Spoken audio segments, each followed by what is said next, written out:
আপনার Facebook page কি আর দরকার নেই, না ভুল করে পেজ খুলে ফেলেছেন? আজকের এই ভিডিওতে আমি দেখাবো কিভাবে খুব সহজে ফেসবুক পেজ ডিলিট করবেন মাত্র 1 মিনিটে। তাই ভিডিওটি শেষ পর্যন্ত দেখুন।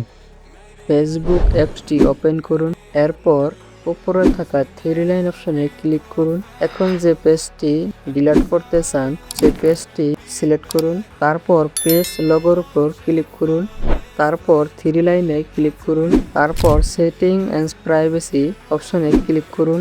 এখানে সেটিং এ ক্লিক করুন, তারপর অ্যাক্সেস এন্ড কন্ট্রোল এখানে ক্লিক করুন, তারপর নিচে দেখতে পাবেন ডিলিট পেজ এখানে ক্লিক করুন, এখানে কন্টিনিউ এখানে ক্লিক করুন, এখানে আবারও কন্টিনিউ অপশনে ক্লিক করুন, তারপর কন্টিনিউ অপশনে ফির ক্লিক করুন। এখানে আপনার প্রোফাইলে পাসওয়ার্ড লিখে দিবেন, তারপর কন্টিনিউ অপশনে ক্লিক করুন, তারপরে ডিলিট অপশনে এখানে ক্লিক করুন। এখন কিন্তু আমাদের পেজটি সম্পূর্ণ ডিলিট হয়ে গেল।